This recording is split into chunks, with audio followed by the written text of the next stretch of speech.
merci Stéphanie et Dominique qui m'ont donné cette confiance de faire ça pour vous autres un peu. On sache que j'aime ça faire l'histoire de ma tante. Alors, en fait, j'ai beaucoup fait de recherche depuis 1990, je dirais. Mon premier livre de Fossambeau sur le lac date de 1995. Comme vous voyez, il est magané, c'est le dernier que j'ai. Et 20 ans plus tard, j'ai demandé, j'ai décidé de faire celui-là, qui est un peu plus les 20 dernières années, mais là, je dirais les 10 dernières ne sont pas dedans.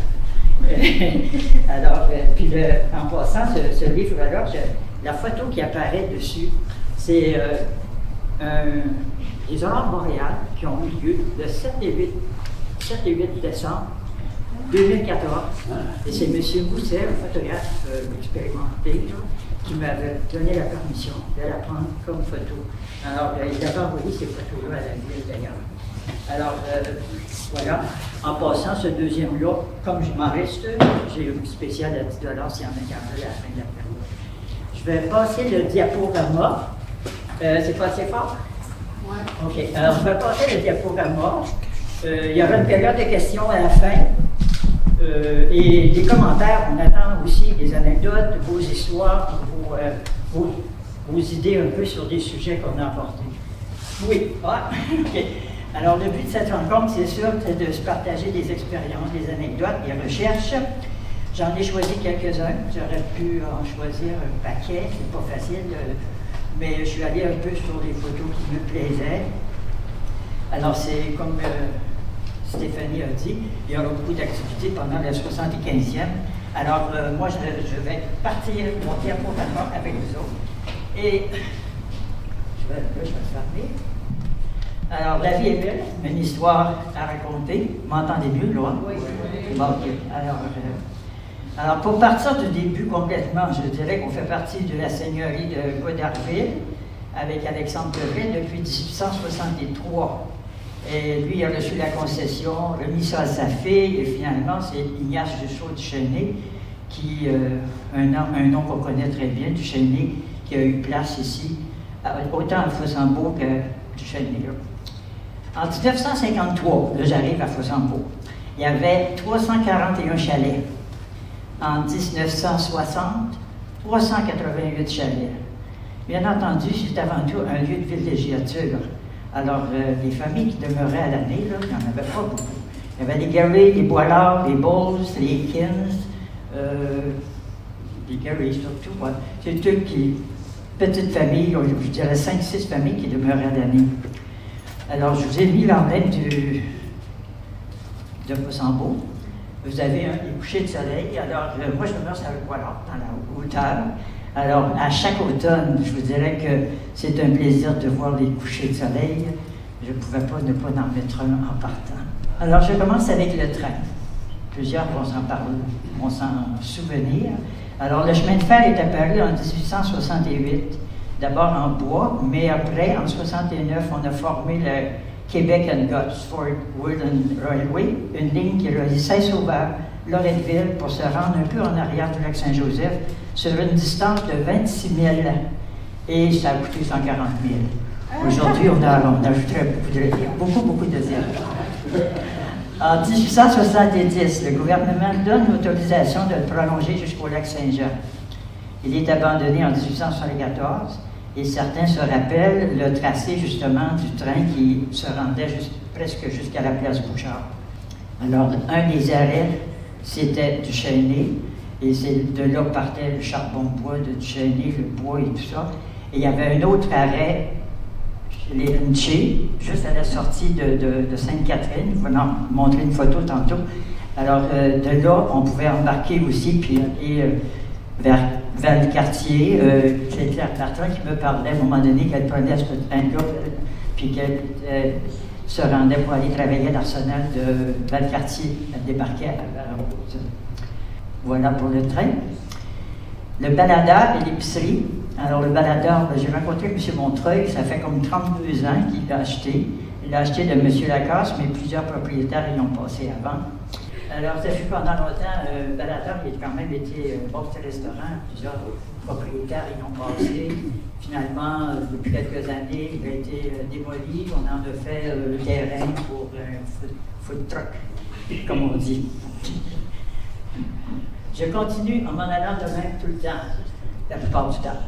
Alors, on voit l'hôtel du Lac-Saint-Joseph. On l'a appelé Lac-Saint-Joseph Hôtel. Il y a eu plusieurs noms.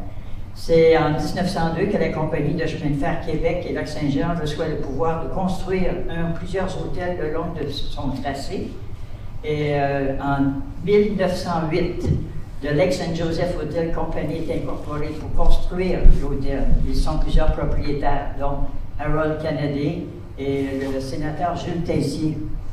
En 1905, la construction de cet hôtel a coûté 23 339 $. Elle avait 40 chambres, puis le breton, une grande salle à manger. On pouvait recevoir jusqu'à 300 personnes, qu'on dit. Elle fut mise en faillite en 1908, revendue à un Torontois et remis au chemin de fer en 1926. C'est ça que la saison est courte. Hein? Alors, les restaurants en villégiature, c'est pas facile à conserver. Et l'hôtel est malheureusement passé au feu le 2 juillet 1928, vers 16h30 d'après-midi. Quelques années plus tard, en 1931, c'est M. Bouchard et son fils Henri qui ont acheté finalement la propriété, la plage, ce qu'on appelle aujourd'hui, on a appelé pendant longtemps la plage Bouchard. Donc on l'appelle plus comme ça aujourd'hui, mais c'était d'abord dans le but d'en faire un camping. Alors on a une ancienne photo de la plage Bouchard. Beaucoup de fêtes ont eu lieu, même des gens de Québec qui venaient justement en train se régalaient sur le bord de la plage du lac Saint-Joseph. C'était le seul lac où il y avait comme des activités, là, on dit, près de Québec. Alors, beaucoup de changements sont apparus quand même sur cette plage-là depuis longtemps. Ce fut d'abord un camping, une place pour les roulottes, pour les maisons mobiles, pour l'école de voile de l'Université de Laval. Mais finalement, ça s'est vendu de plus en plus les terrains et aujourd'hui, il n'y a plus de camping. Il y a eu un restaurant qui a été ce qu'on appelle le Café Joseph. On a eu d'autres restaurants aussi à l'occasion. En 1908, ce fut en fait même sur la plage, le 300e de la ville de Québec. Ça s'est passé sur la plage du lac Saint-Joseph. Il y avait plein de monde. On peut se référer au livre de Damas Potvin si vous voulez avoir plus d'ancienneté. Son livre date de 1945. Il parle beaucoup de... Vers les années 1920-1930, il n'y avait pas de route qui circulait tout autour du lac. Alors, il y avait ce qu'on appelait le bateau-taxi. Plusieurs chalets se sont construits autour du lac, des petits chalets. Et c'est en bateau-taxi qu'on apportait le bois et ce qu'ils avaient besoin pour la construction. Et ensuite, ils en profitaient les fins de semaine pour venir passer leurs vacances au lac Saint-Joseph. Alors, c'était pas accessible partout. Même ce qu'on appelle l'hôtel White là-bas, là, au début, il n'y avait pas de route accessible facilement. On a aussi le TOG. Alors, lui, c'était plus le bateau, je dirais, qui a servi beaucoup à la livraison du bois, de partir de Duchesne et partir de la plage Bouchard pour aller construire des chalets un peu partout autour du lac. Alors, on le voit toujours sur cette photo-là parce qu'on dit que ce bateau, le TOG qu'on appelle, est probablement coulé dans le Blueberry Beach, qu'on appelle le coin du Blueberry Beach. C'est un endroit où il y a beaucoup d'eau, c'est beaucoup plus profond dans ce coin-là qu'on ne l'a jamais revu. Je m'en viens aux activités. C'est sûr que s'il y avait beaucoup de monde qui venait au lac, c'était beaucoup pour le sport, les loisirs et tout ça. Alors le canot est sûrement un des premiers moyens de communication sur le lac, autant pour le transport que pour le loisir. Il a servi à la pêche, au transport des passagers qui arrivaient en train et qui s'en allaient dans les hôtels parce qu'il y avait des maisons de chambre un peu partout. Et le club de canot-kayak, lui, existe depuis 1990. Il regroupe chaque été de nombreux jeunes. Alors, on sait que les clubs, il y a 2 clubs au lac Saint-Joseph qui sont très importants. Dès le début, on avait des régates et beaucoup de compétitions canot-kayak dans les 3 clubs, la natation et tout ça. Ce qui nous amène à voir on a eu beaucoup de jeunes qui ont assisté à des championnats qui ont été élus. On a ici des turcos dans ça, des parquettes. Et ça, c'est un championnat à Ottawa en 1969. On a Jojo Carrier, qui est gagnante d'une médaille d'argent au championnat panaméricain en 1971, une médaille en natation.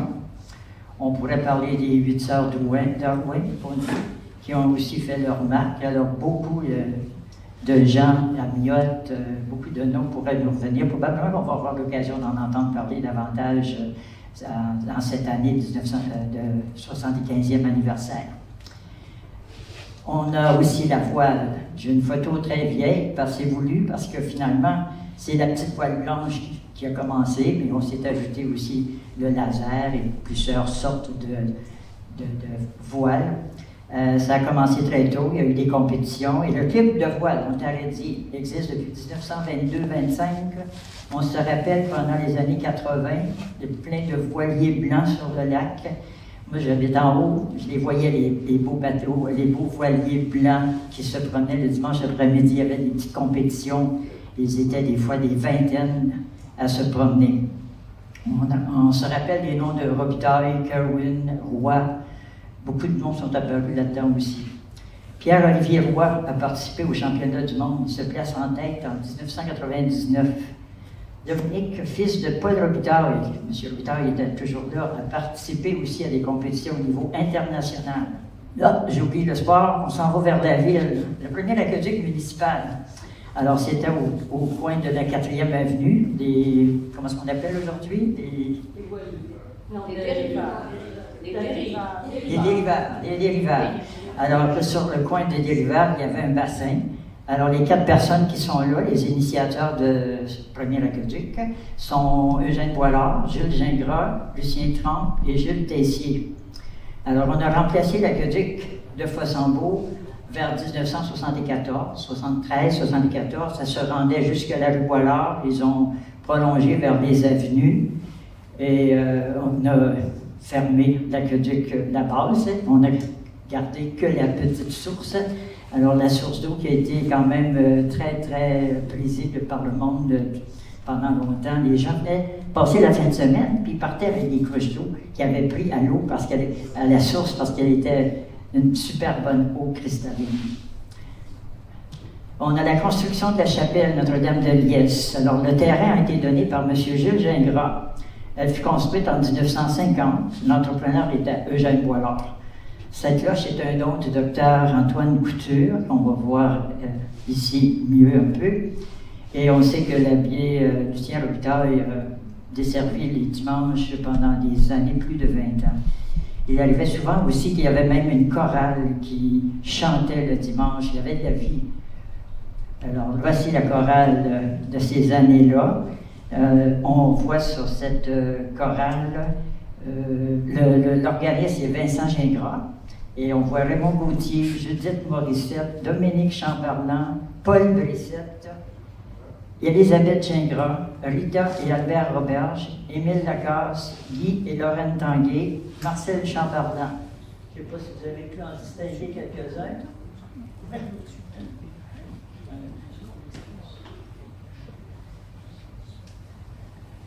Alors, j'ai parlé de la station. La station, c'est pour ceux qui sont moins connaissants du coin. Alors, juste avant de traverser la voie ferrée de l'autre côté, je dirais sur Fossambeau, de ce côté-ci, c'est Sainte-Catherine, de l'autre côté, c'est Fossambeau.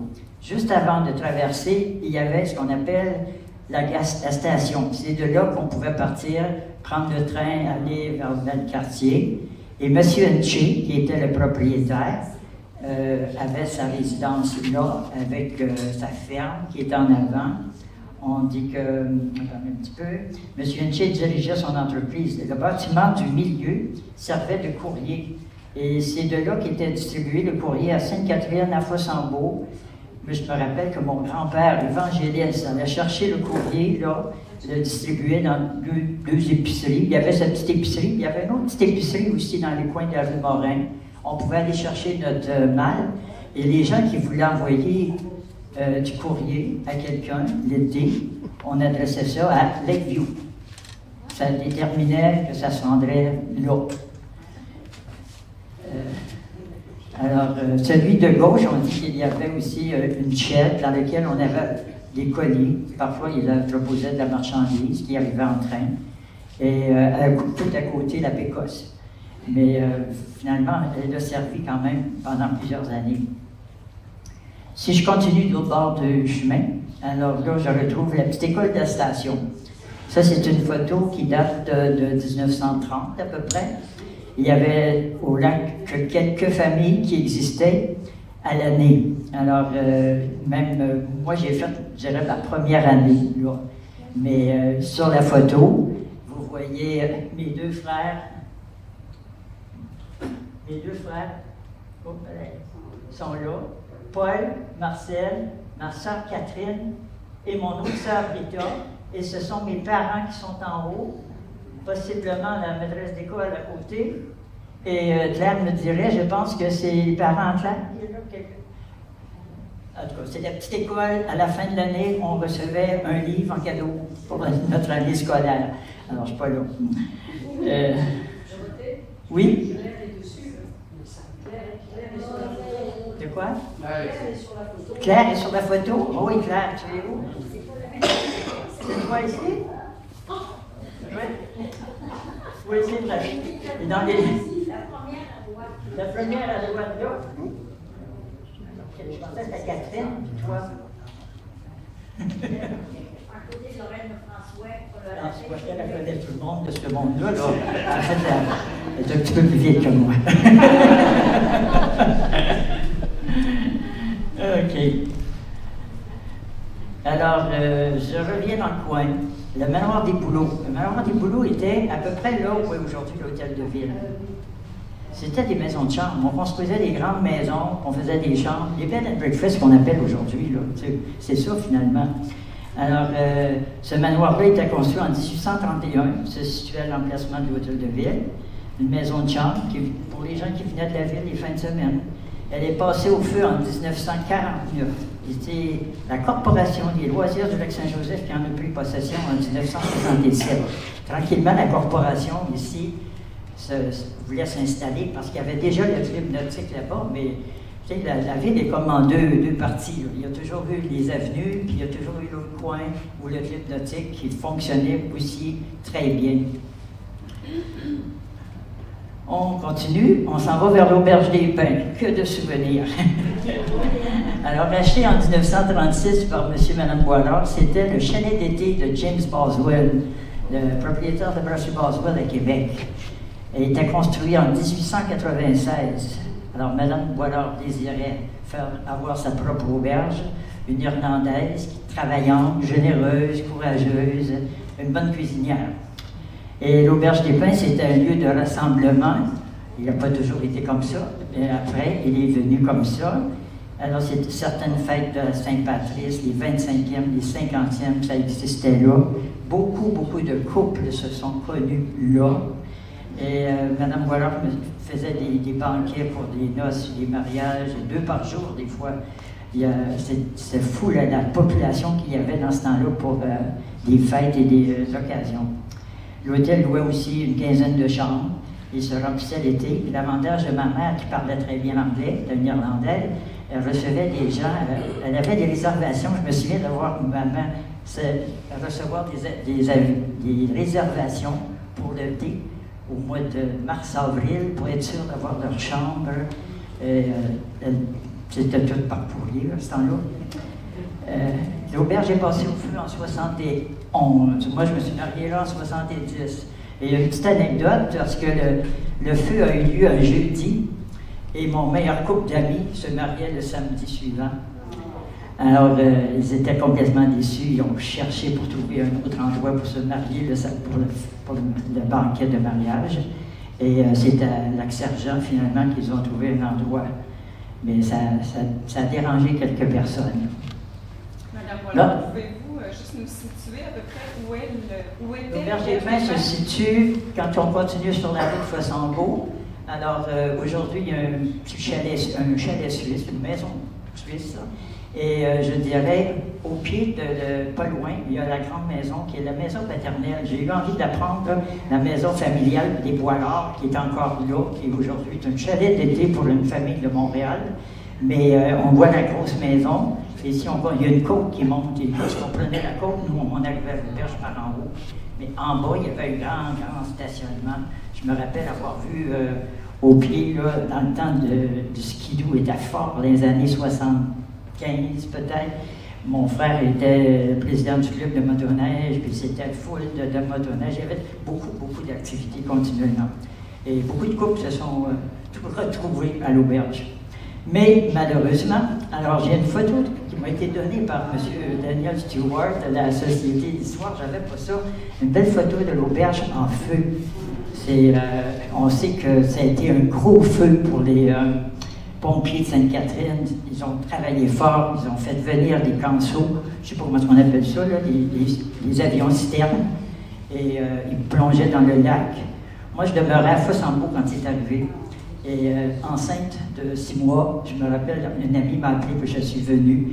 Je vois mes 3 frères à côté de l'auberge qui regardent et ça broyait. C'est sûr que c'était un désastre pour toute la famille. Tant de souvenirs. Je passe à du mieux.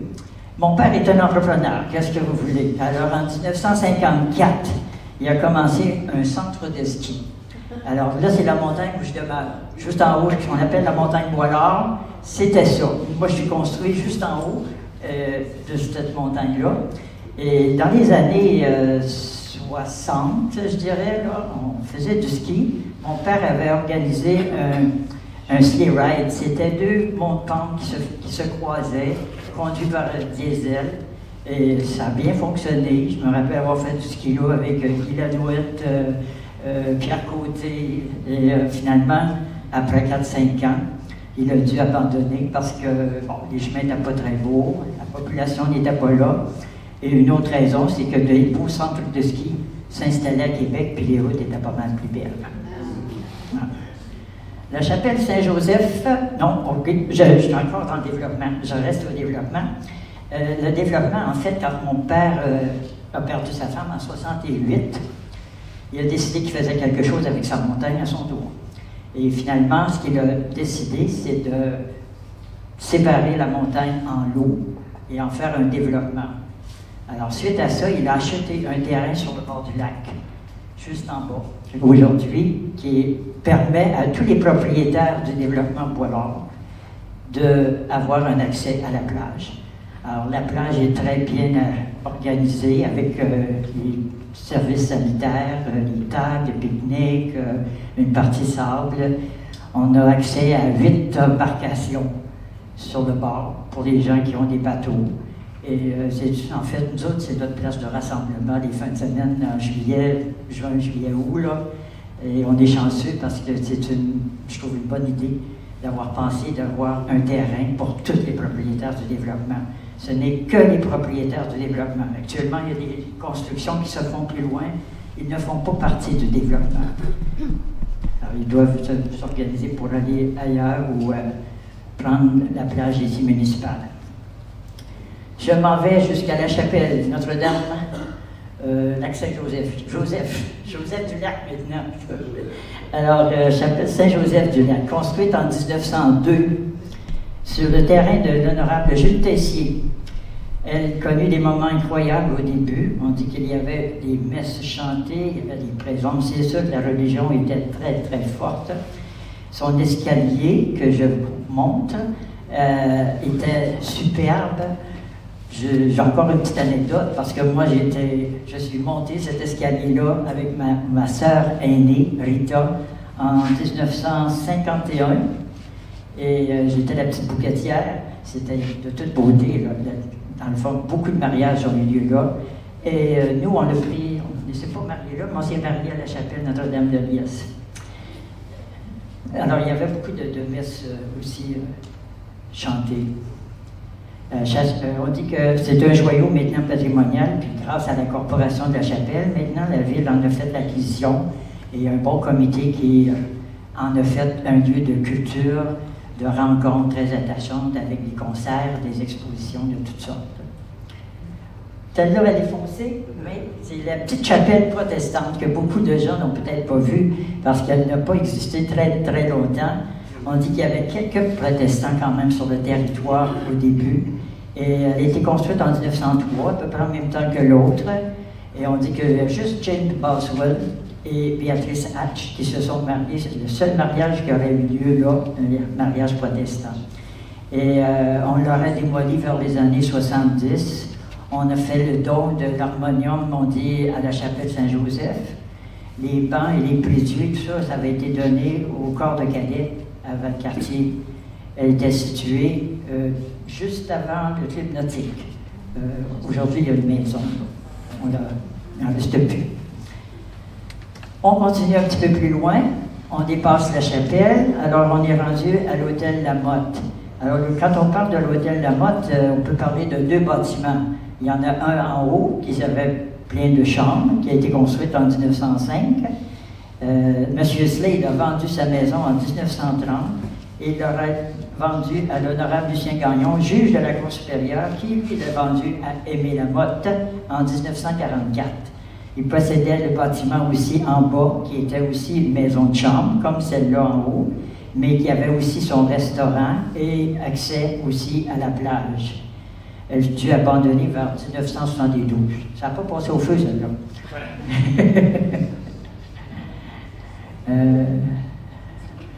Le club nautique à Saint-Joseph. Alors, le club nautique, c'est le premier qui a été en marche. On dit qu'il a été inauguré en 1885. Ils ont acheté la maison des familles Wings.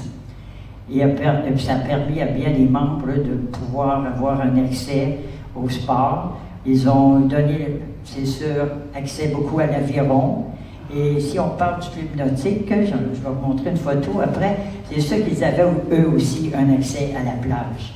Alors les jeunes pouvaient apprendre à jouer au tennis, à faire de l'aviron, du canot-kayak, profiter de la saison estivale. Il y a eu la construction d'un terrain de tennis, mais aussi le premier chalet est passé au feu en 1958. Moi, je finis toutes mes affaires avec des feux quasiment. Le chalet du club nautique. Non, lui, il n'a pas passé au feu, je ne pense pas.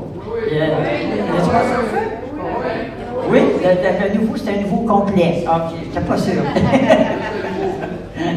Alors, le nouveau, ça n'est pas au complet, mais j'ai une. Donc, j'ai. Oui, voyons, excusez. Voyons, je suis allé trop loin. Ok, c'est celle-là que je voulais vous montrer. Oui. La maison, oui, la deuxième, le corps du chemin et l'intérieur. Alors ça, c'est l'intérieur de la nouvelle salle. Et je vous disais qu'en bas, ils ont un accès. Il y a toujours eu un chalet où ils prennent leur quête, qui conserve tout leur équipement pour les jeunes. Les moniteurs sont là, présents avec eux pour montrer le kayak et tous les jeux. Les enfants sont de plus en plus nombreux aussi au lac et les sports aquatiques. Il faut que ça réponde aux besoins des enfants de plus en plus. Là. Et aujourd'hui, il y a d'autres sports, mais ça reste les premiers sports, c'était le canot, le kayak, la voile et tout ça. Le nouveau. Voilà. Je m'en vais maintenant jusqu'à l'Hôtel White. Ce qu'on appelle l'Hôtel White. Construite en 1918. C'était d'abord une maison familiale. Et M. White avait sa maison, accès à la plage, on voit encore le canot, c'était le sport. Et mon père l'a eu quelques années, Eugène Boilard, mais il l'a vendu au docteur Antoine Couture, qui lui l'aurait démoli et qui aurait construit la nouvelle bâtisse comme ça. Elle n'est pas super bonne, là, parce que c'est une photo de la photo, là, mais c'était une maison de chambre encore avec restauration. Moi, je ne me rappelle plus de ça. Mais elle aurait passé au feu parce qu'elle avait été vendue à la Fraternité sacerdotale. Vous voyez que je dis ça, mais c'est vrai. La Fraternité sacerdotale l'a acheté de monsieur, que j'ai dit, c'est Antoine Couture. Et bien entendu, quand les frères étaient là, une petite anecdote, c'est qu'ils avaient installé des chaînes à chaque part parce qu'ils ne voulaient pas voir de gens venir se baigner en avant de leur hôtel. Mais elle est passée au feu en 1961. Alors, cet emplacement aujourd'hui, si vous voulez essayer de le retrouver, c'est lorsque vous allez vers la rue Morin et Ontarédy. En fait, entre ces deux rues-là, il y a 2-3 maisons aujourd'hui. Ils ont accès à la plage, mais c'est devenu des terrains privés. Le camping de la plage Germain. Cette photo est plus panoramique, un peu foncée, mais en fait, M. Paul-Émile Germain, vers 1986, a quand même cédé ses terrains à Claude Roy.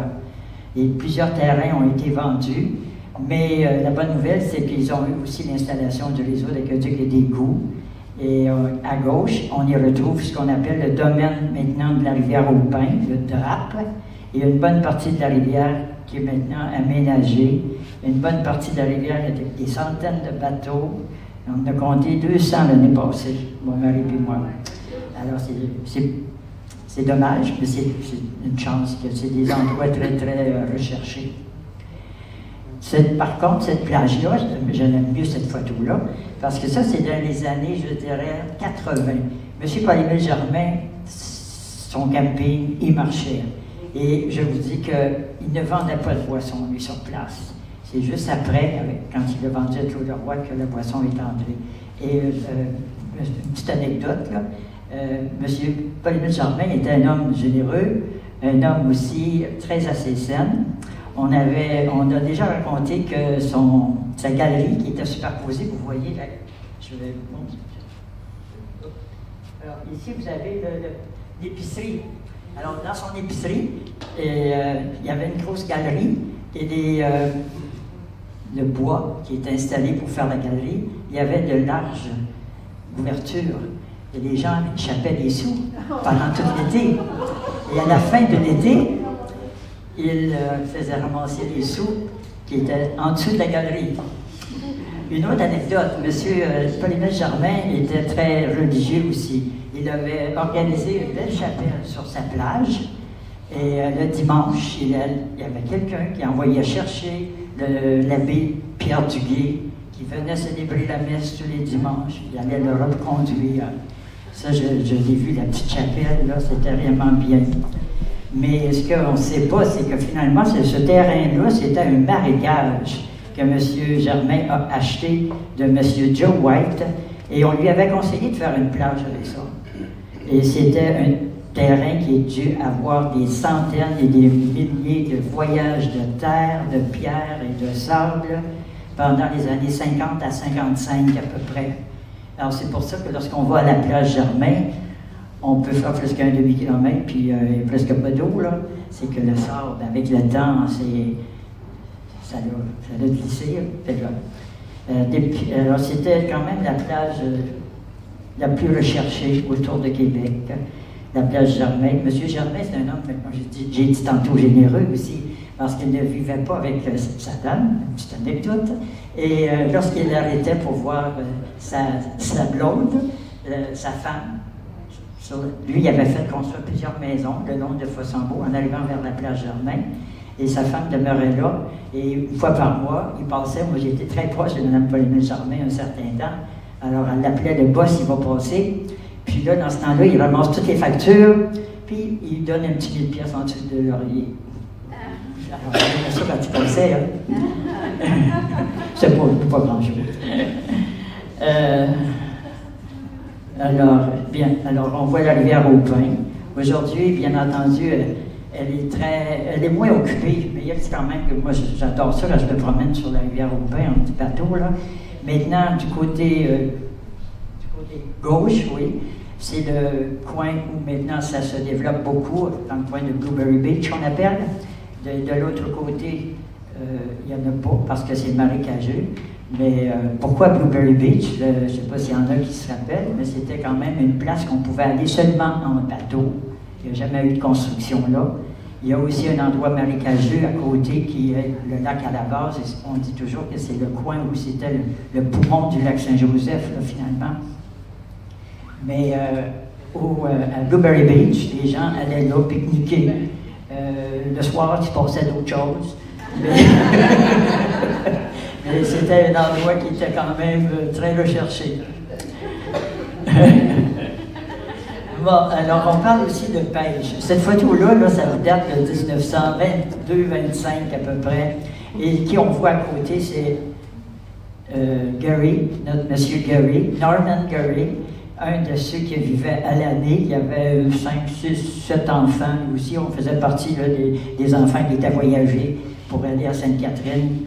Parce que quand mon père, on a fermé la petite école, on était à peu près 7-8, on embarquait dans la petite Volkswagen à mon père pour aller à Sainte-Catherine parce qu'on avait construit la petite école, en fait c'est le couvent qu'on a construit dans les années 54 à peu près.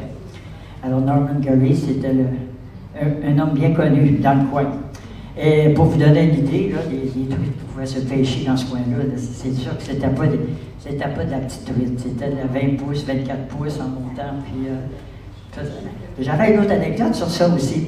Parce que mon père, il était un peu différent des autres, des fois. Il était braconnier. Et dans le temps de la fraie à l'automne, mon père décidait, des fois, d'aller chercher de la truite grise. Alors, il se préparait avec son fanal, son dard, en soirée. Et moi, je me rappelle m'être levé un matin avec de la truite comme ça dans le lavabo, là, 2 grosses truites. Ben, il y avait une grosse famille, hein? Alors, ça existait, la grosse truite. Mais il y en a encore aujourd'hui, la truite, puis il y a encore beaucoup de gens qu'on voit pêcher régulièrement sur le lac Saint-Joseph, surtout en ce temps-ci. Aussitôt que le lac est dégelé, il y a des bateaux, puis il y en a qui connaissent les spots, parce que c'est souvent les mêmes. Bon, on arrive à du plus récent. Alors, je voulais quand même mettre une photo de la piste multifonctionnelle qui date de 2000. Alors, un joyau pour Fossambeau, puisque maintenant, je dirais que la ville a été regroupée parce qu'il y avait toujours une scission, on dirait, entre la partie des avenues et la partie de l'autre côté, à partir de Bois-Laure en montant. Là. Alors, ce qui a permis finalement un lien, et surtout pour les deux clubs, l'été, les gens peuvent se voisiner en vélo, la marche aussi, puis comme on est aujourd'hui dans une période où on incite beaucoup au sport, c'est excellent de pouvoir prendre la piste cyclable. La piste multifonctionnelle, qu'on peut dire. Alors, elle a été construite vers 2000. Je m'en vais vers la bibliothèque. On a toujours mis un accent particulier sur la bibliothèque à Fossambeau. Il y avait les petites bibliothèques, et en 1983, on a décidé de faire la bibliothèque en haut de l'hôtel de ville. Et ça fonctionnait bien. C'est sûr que ça prend des bénévoles. Alors, à un moment donné, on a dû se relier avec Sainte-Catherine. Les gens maintenant vont à la bibliothèque en hiver à Sainte-Catherine, où on a tous les services, on a Internet, on peut faire des réservations. C'est un service plus complet. Je m'en vais vers la pétanque, un sport assez nouveau maintenant. Et, ça existe depuis 1969, la pétanque. Ça a été aménagé maintenant par la ville. Alors les gens s'amusent tant qu'ils veulent. Des réunions, surtout amicales. Et c'est lundi soir souvent qu'il y a des compétitions un peu. Le secteur de plateau, je voulais le mettre parce que ça a été le petit enfant, je dirais, perdu de la ville. Moi, je me rappelle que dans les années 70, mon frère Claude a parti, le parc des maisons mobiles sur le plateau et organisé un aqueduc moyen. Alors, souvent, les gens se plaignaient que l'eau n'était pas potable, n'était pas suffisante et tout ça. Alors, ça dit que finalement, en 1960 le secteur de plateau, en 2011, qu'on a fait réellement le réseau d'aqueduc et d'égouts, et ça a fusionné avec la ville de Fossambeau. Et maintenant, ils sont pas juste des maisons mobiles, des très belles maisons, et c'est un très beau parc maintenant, bien aménagé. Et je ne peux pas dire combien de maisons maintenant demeurent dans ce coin-là, mais c'est un très beau coin. Je reviens avec une photo de la plage, qui est l'endroit, je dirais, par excellence à Fossambeau, autant à l'ancien qu'aujourd'hui. Alors, la plage, c'est le lieu estival le plus fréquenté. La marina s'est extensionnée, on n'a plus le petit quai de la Première Avenue, là, mais la CNF encourage les jeunes toujours à faire du sport et à profiter de la plage. Et je dirais que le dimanche après-midi, moi je n'y vais pas cette plage-là, là, mais ça a l'air qu'il y a du monde tout l'été. Et bien entendu, la fin de l'été se termine toujours par des Olympiades pour réunir les deux clubs, la CNF et le club de Saint-Joseph, et ça se passe là aussi, beaucoup d'activités qui ont lieu là. Et la ville a aménagé aussi en question de faire plaisir à tout le monde pour essayer d'avoir des liens, des endroits aussi pour pique-niquer, tout ça. Et je termine avec, non pas la moindre, mais je voulais quand même la mettre, la photo de la cabane à sucre des Beaumont. Alors, je retourne complètement à l'autre bout, à l'entrée de la ville. Vous avez la rue Beaumont. La rue Beaumont monte vers... on a plusieurs rues aujourd'hui, la rue des Sucriers, la rue des... un autre qui s'appelle la rue du Vieux-Fourneau. Mais à l'autre bout, c'est quand même Maurice Beaumont qui était propriétaire de tout ce secteur-là. Et tranquillement, il a vendu des lots, lui aussi, des terrains pour sa... Et je ne pourrais pas vous dire en quelle année il a fermé sa cabane à sucre, là, mais il n'y a plus de cabane à sucre à Fossambeau sur le lac. Alors, je pense avoir fait un petit tour, mais très bref, parce qu'il pourrait y en avoir encore plein de photos qui pourraient s'ajouter à ça. S'il y en a qui ont des questions,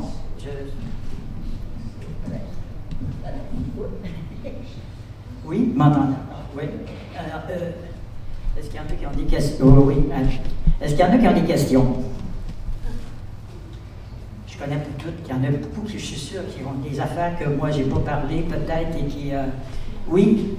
Je vais faire un lien avec ce que vous venez de dire, rue Beaumont, Vanessa, et rue du Vieux-Fourneau. Moi, j'habite la rue du Vieux-Fourneau. Oui, du Vieux-Fourneau. Et puis, puis vous avez parlé au début de fours de charbon de bois qui partaient de Duchesnay. Il y en avait dans le coin de Duchesnay. Est-ce que ça veut dire que la rue du Vieux-Fourneau, il y avait dans le coin un four de charbon de bois? Je ne savais pas. Peut-être qu'il y a des gens qui peuvent répondre. Oui? J'ai pas la réponse. J'ai pas la réponse immédiate. Venez voir au local de la Société de l'Histoire. On a une carte où tous les fourneaux de M. Maher. Maher, oui, c'est Maher. À ce moment-là, John Maher. John Maher, oui, c'est ça. John Maher. Thomas, oui. Thomas, oui, c'est ça. Sur la carte, on a tous les fours, il y a 38 fours. Fait que là, moi, ça ne me dit rien, moi, j'en ai fourneau, ce que c'est justement, mais vous allez trouver la réponse. Oui, non, vous allez me voir. Je les vois, je vois. Ça va être plus simple avec la carte, parce que c'est une grande carte. C'est sûr que Duchesnay, ce que j'ai déjà entendu, puis que j'ai écrit, j'en ai parlé dans mon livre sur Sainte-Catherine, c'est qu'il coupait du bois, et le train amenait du charbon de bois jusqu'à Valcartier. Ça touchait par la guerre de 1945. C'était fou, ça a l'air de bois qui est sorti à Duchesnay, autant pour le charbon que pour la construction, puis on distribuait ce bois-là par train. Est-ce qu'il y a d'autres questions? Moi, j'ai une question, ça va Oui. pour tout le monde, parce que je ne suis pas sûre de mon souvenir. À la plage qu'on appelle la plage publique, la plage Bouchard, Oui. quand j'étais jeune, je me souviens encore des rails, tout ça, Ouais. le train allait. Devant la plage publique, je me souviens très bien, il y avait deux grandes colonnes Oui. à quadrillé blanc avec l'arche comme ça, c'était marqué La plage du lac Saint-Joseph. Saint-Joseph. Plage du lac Saint-Joseph. Est-ce qu'il y en a qui se souviennent? Il y avait, dans mon souvenir, c'était deux soldats Ouais. comme en genre de carton, je ne sais pas trop. Est-ce qu'il y en a qui se souviennent de ça? Devant. Et j'ai trouvé par hasard un négatif, mais comme c'est difficile à voir même sur une plaque lumineuse, et j'ai vu que c'était probablement le logo qu'il y avait sur les, je ne sais pas si vous souvenez, les paquets de cigarettes Sweet Caporal. Parce que j'ai vu aussi qu'il y avait des grosses annonces de Sweet Caporal, et une des photos probablement dans les années 40, dans les années 50, il y avait sous le caporal qui avait un beau petit, je sais pas, une espèce de petite cabane en bois, puis il vendait des cigarettes sous le caporal. Genre, j'ai vu, puis sur une des photos du premier chalet qu'ils ont mis sur le bar, qui était beaucoup plus sur le bar, parce que moi, j'ai pas connu celui-là, j'ai connu non, l'autre. Non plus, j'ai des photos avec. Où on allait danser, là, puis... C'est ça. Ça, c'est le deuxième chalet. Mais en tout cas, il y en a. Est-ce que personne ne se souvient des soldats ou des soldats ou de je sais pas quoi, là? Non? OK. Bon, ben, je ne sais pas où ça appartient. Est-ce qu'il y a d'autres commentaires ou questions? Oui? Le train. Le train. S'en est jusqu'à Québec. Chez mes tantes, Oui. vous donnez le train pour aller travailler. Oui, en fait, ben, quand on parle de 26 000, je pense que ça partait dans le coin d'Ancienne Lorette, si je me souviens bien. Et oui, c'était le tracé, puis ça allait par après, ça s'est rendu jusqu'au lac Saint-Jean. Mais il faisait un arrêt de Chêné. Elle prenait le train ici. À Chêné. Puis alors, oui, il y en a de plus pour Valcartier, mais oui, est-ce qu'il y a quelqu'un qui se rappelle d'avoir. Ma mère Oui? aussi, elle prenait le train pour aller travailler en ville. En ville, oui, hein, on pouvait le prendre pour aller travailler en ville. Il prenait proche ici, là, il prenait quelque part sur Gingras, je ne sais même pas si ça s'appelait Gingras dans ce temps-là. Mais il me semble qu'en Oui, là où il y a Enché, la photo que vous avez vue de la maison Enché, là, c'était là l'endroit où on pouvait prendre le train, soit en s'en allant vers Valcartier ou probablement dans l'autre sens aussi pour aller vers Québec le matin, j'imagine. Il passait par Loretteville. Il passait par Loretteville. Il passait par Loretteville.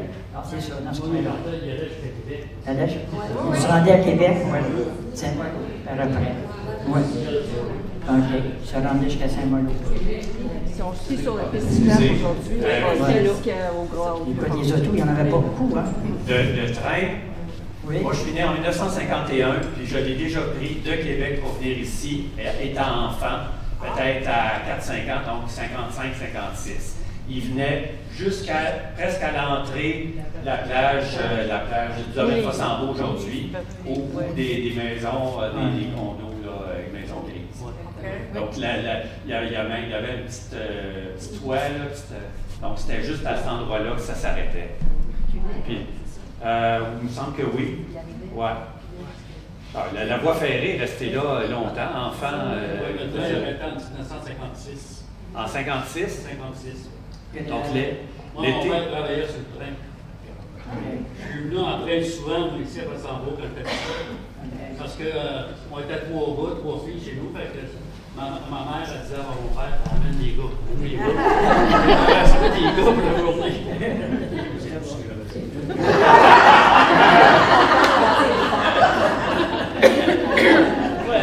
C'est sûr qu'on ne peut pas connaître tout, mais il y a tellement de choses qui se sont passées à Fossambeau. Et moi, ce qui me fascine, c'est que les débuts de 1900, 1935, 40, tout ce qui se passait, ça venait de Québec, en train, même, moi je me rappelle aussi qu'on avait du transport en commun, là.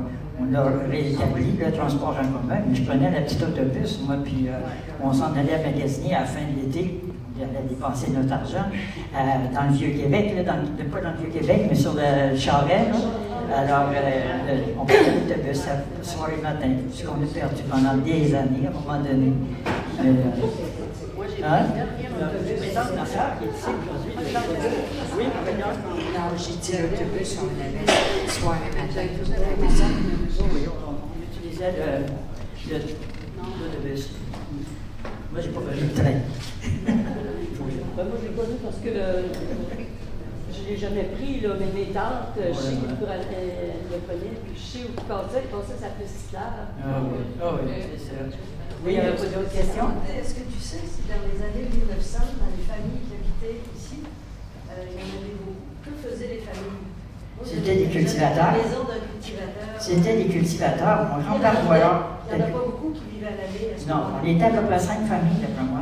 Il y avait mon grand-père évangéliste, lui était cultivateur. Mon père a pris la relève. Et j'ai vu que mon grand-père évangéliste, c'était l'homme qui travaillait sur la ferme des Winfield. M. Winfield, en bas, avait un grand domaine. Et évangéliste a gagné ses sous pour reconstruire sa maison par après. Mais C'était tous des cultivateurs. Les Gary. c'est arrivé après. Ouais. Les familles de villégiateurs. Villégiateurs, oui. Les autres, ça venait juste l'été. Moi, ça fait presque 200 ans qu'ils étaient là. Ouais. Oui, il y a les mères. Ça peut être que. Est-ce qu'il est. C'était les McKenna, Sewell, Coghlan et les familles irlandaises. Il y avait 7 familles, je pense. En s'en allant vers Shannon, il y en avait. Non, on parle autour du lac. À Fosson-Romain, oui. Mais il n'y avait pas de route. Alors, ces gens-là étaient plus du côté, je dirais, de l'échappe, du lac, dans ce coin-là.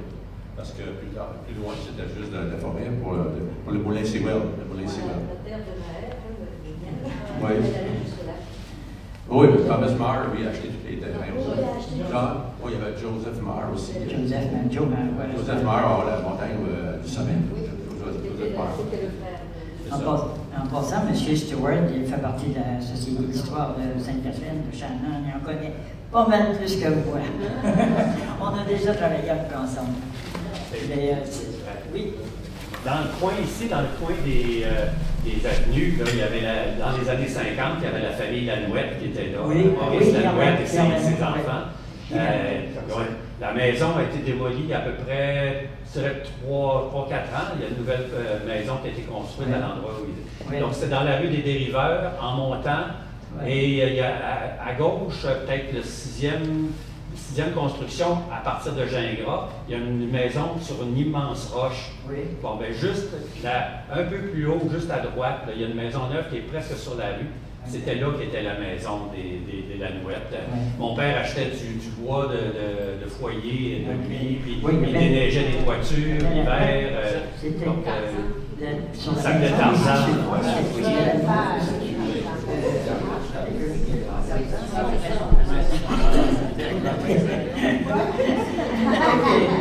Alors, c'était une conférence, alors d'inviter à prendre une petite bouchée, à continuer la conversation peut-être en petit groupe, ou je suis à votre disposition.